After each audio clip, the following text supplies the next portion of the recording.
Magandang araw ulit sa inyong lahat.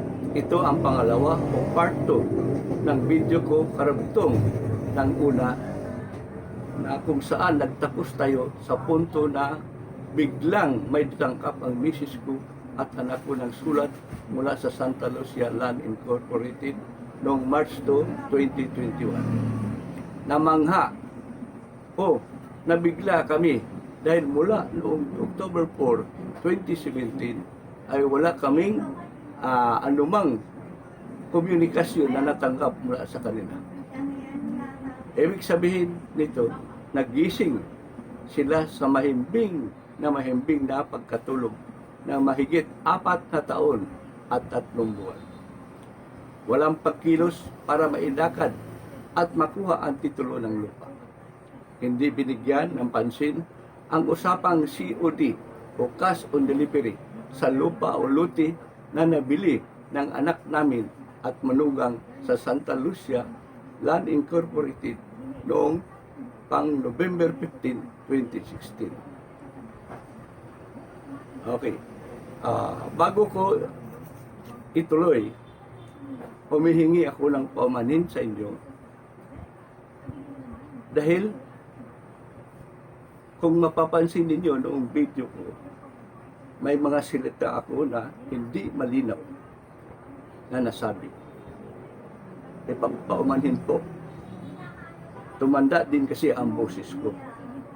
Mahigit 74 years old na kasi ako, pero malakas pa rin. Okay. Ituloy natin balik doon sa punto na natanggap ng sulat.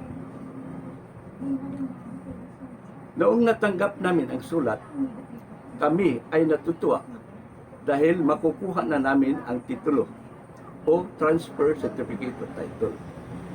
At natakot din dahil binigyan kami ng taning 7 days para bayaran ang balance na 10% na ang halaga ay 84,000.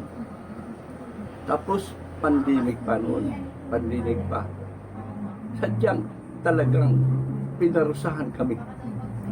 Mahigit 4 na taon na kaming naghihintay at ito, itinaon pa. Itinaon pa sa crisis.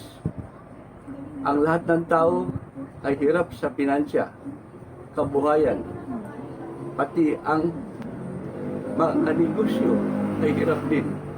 Pati gobyerno natin ay naghagilap din ng pira para magbigay ng ayuda sa lahat ng pamilya nangangailangan. Malinaw na mayroon silang masamang balak dahil pag hindi kami makabayad, ay sigurado na gagamitin ang lahat ng parusa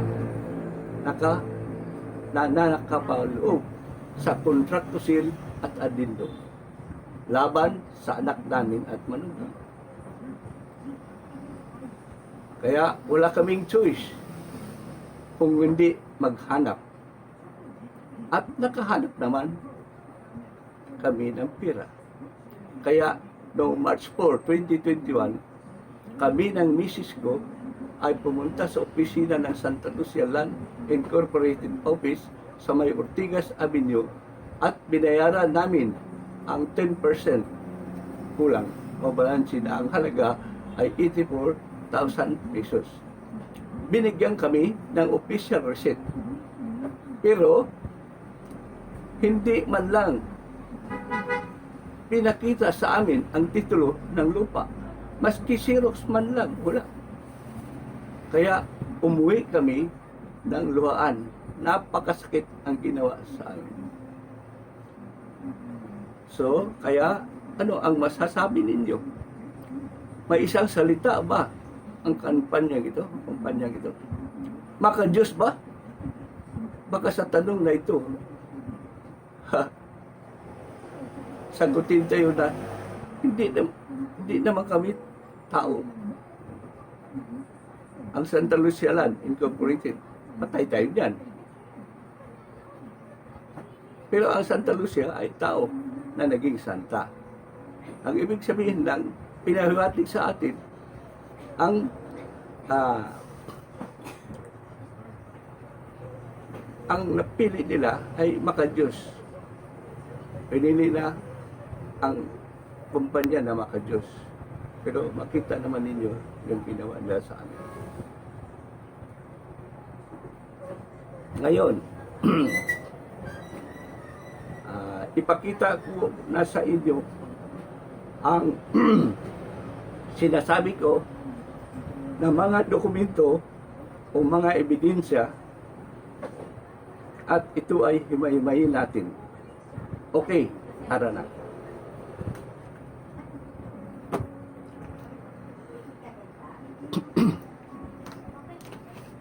Dito kilala ko sa inyo, bali ang pamagat ng video ko ito. Santa Lucia Land Incorporated at Premier Land Marketing Company. COD style marketing. 4 years to 5 years to have a land title, no? TCT, land title. O ito na mga dokumento na sinasabi ko sa inyo, patunay na ang usapin dito ay COD. Hindi installment. Hindi installment. Kaya titingnan ninyo yung takbo. Okay. Noong November 10, 2016, ang misis ko ay nagbayad ng reservation fee. Dito, may encircle. 10,000 piso. Dito makita natin ang acknowledgement receipt ng One Premier Land Marketing Company. At ang number dito ay 2490. Okay, dito tayo sa pangalawa. Pagkatapos ng 5 araw, nagbayad ulit ang misis ko at ito na ang acknowledgement receipt ulit, 2490. Ito yung halaga. 655,280. At dito makita ninyo 90%. At na-encircle dito na full down payment. Full down payment. Ito yung lugar, ito yung lote. Hindi ko na lang magitin ng pastor. Ang binayad ni Mrs. dito ay cheque. At ang cheque ay nakapangalan sa dito sa One Premier Land Marketing Company. Kaya ibig sabihin, ang pera pumasok sa account ng One Premier Land Marketing Company, hindi sa Santa Lucia. November 15, 2016 yan. Okay. At dito sa araw na ito, November 15, 2016, ang ahente ay nagpapapirma na ng mga requirements o mga papilis. Ang papilis na napirmahan ng misis ko ay yung contract to sell at addendum. Ito, contract to sell at addendum. At mayroon pang iba pero hindi matanda ni misis. Ngayon, dito na tayo sa sa addendum. Pero matatanda, sabihin ko ulit, na ang pera ay nakapangalan, ang bayad ay nakapangalan, ang cheque na inisyo ng misis ko, BDO check, nakapangalan sa One Premier. Kaya, pasok sa account ng One Premier. Inuulit ko lang para maging malinaw. Okay, tandaan natin November 15, 2016. Ito ngayon, natanggap ni misis ang kopya ditong contract to sell at addendum nung mga mahigit 10 buwan na ang nahon na yun 10 months and 19 days kasi ang itong contract to sell ay nanotarize ng abogado noong October 4, 2017. Okay na. Ito, makita niyo yung contractor sila. Ang haba-haba, no? Tingnan mo. Ang haba-haba. Ito yung nakakatakot. Ha? Dahil napapapaloob dito, naparusahan ang mga bumibili. Nakapapaloob dito pag nagkamali. Ito, malinaw. Ipakita ko sa inyo para masabi ninyo yung itong kontrata, sino yung nagkakontrata. Ito, Santa Lucia Land Incorporated. Santa Lucia Land Incorporated. At ito yung bumiri. Yung manugang namin yan. Ito, manugang. O sige. Bago ipakita ko sa inyo. Sige, sandali.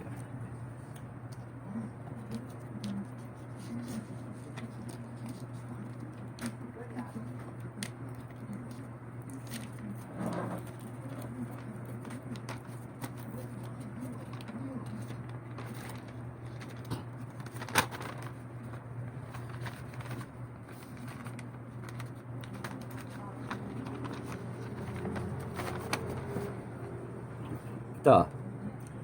Ipakita ko sa inyo yung contract to sell o na-notarize noong October 4, 2017. At ang nag-notarize ay si Attorney Jerry De La Cruz. Attorney De La Cruz. Ibig sabihin, ang effectivity ng contract to sell na ito ay October 4, 2017.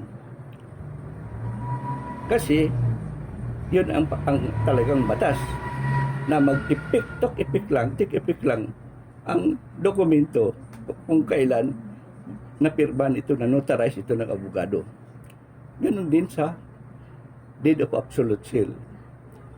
Kung anong pitsa na notarize yun, doon din mag-impis ang effectivity. Okay. Dito na tayo sa addendum. Addendum, dito malinaw, malinaw yung mga dito pala sa banggitin ko, yung halaga ng lupa ay 840,000. Yan, makita nyo. 840,000. Kaya ang 10% dito na balance lalabas na 84,000. Kaya ito nakalagay balance 84,000. Ito yung nabanggit ko kanina na ito yung binayaran namin noong March 4, 2021 sa opisina mismo ng Santa Lucia Land Incorporated. Okay na, siguro, malinaw na. Na 840,000 ang halaga, 84,000 yung 10%. At ito'y nabayaran na rin noong March 4, 2021. Ngayon, tatalakayin natin yung addendum. Dito na lang tayo si addendum, dito sa contract to sale. Ang haba dito. Ang haba-haba. Dito na kayo, pasimple lang. Kung tutuisin naman talaga, hindi na dapat itong contract to sale na ito dahil ang usapin, COD. COD, cash on delivery. Kundi, talagang nilakad nila yung para matituluhan na yung lupa. Ito naman ginawa pa nila. Ito yung pati addendum. Basahin natin ang addendum. Dito malinaw din, sa addendum. Andito addendum. Nandito yung lote, nakalista. Ito na lang natin Tapos, ito yung nakalagay, bali nito, dahil lumalabas na wala na ito. Ito yung balance na lang, 84. Ngayon dito sa sulat, basahin ko It is hereby agreed that this sale shall be treated as castle. Castle, ulitin ko, castle. Ibig sabihin COD. Castle. Although payable upon the availability of the transfer certificate of title. Ito yung napag-usapan natin palagi. Cavite City.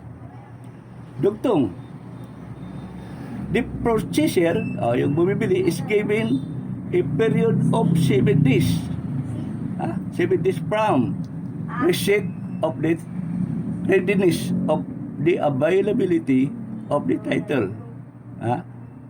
Yung sabihin, kung nandoon ang titulo, to pay the entire balance. Yung entire balance, sinasabi, yung 84,000. Ito ngayon, may babala na agad.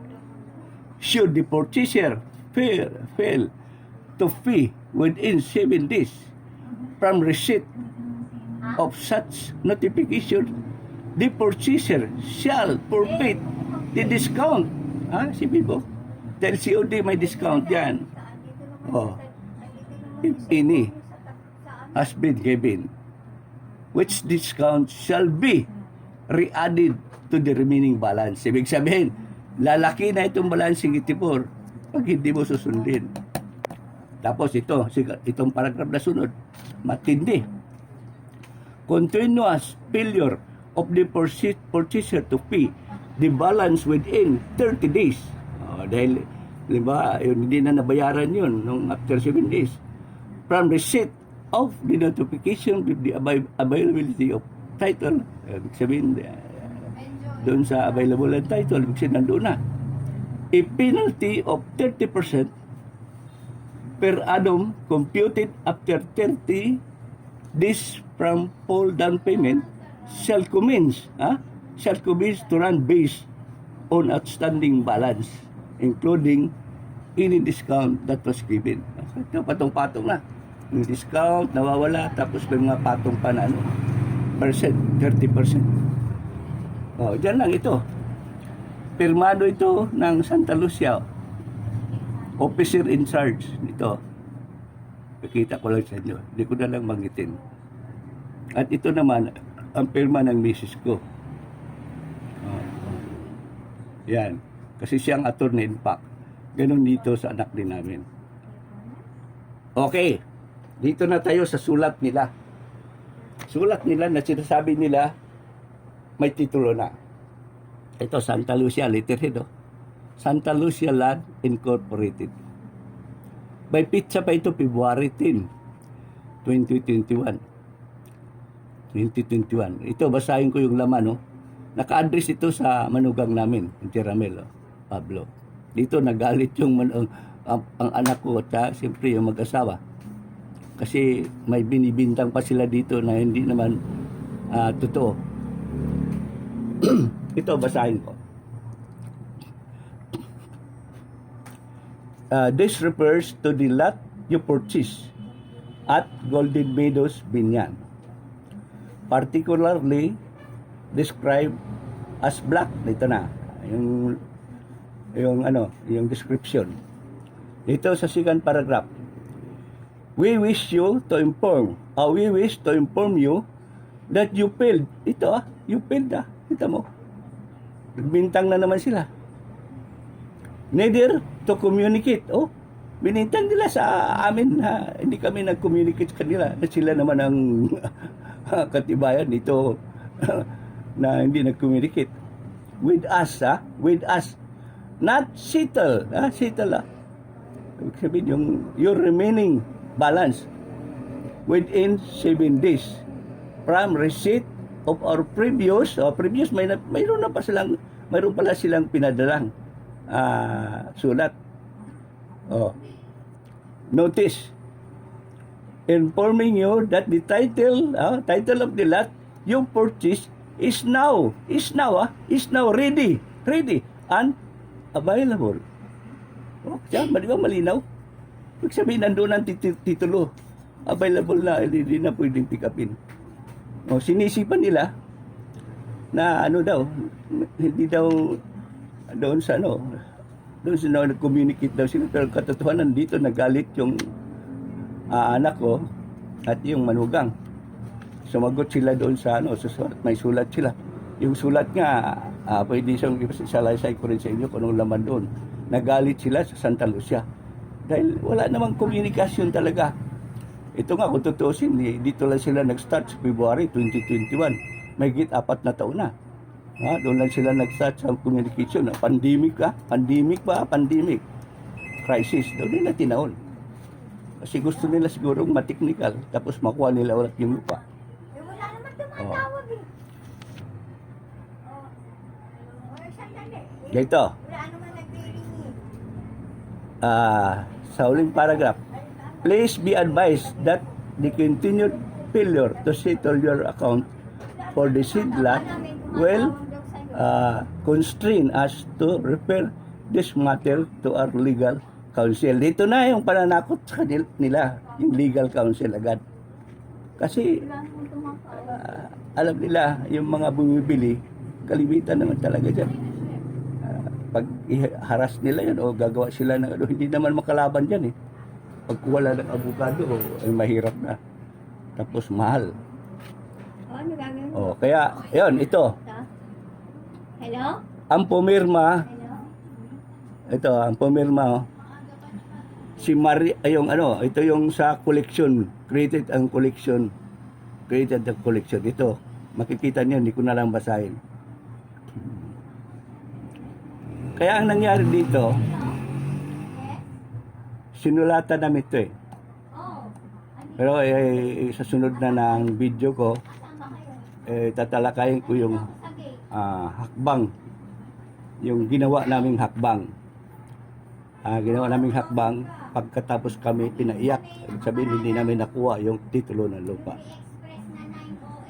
Kaya hanggang nandito na lang, at sa sunod nating pagkikita, sa sunod na video ko, Ayan, nakita. karugtong sa part 3. Kaya please subscribe my video. Ayan, Thank you.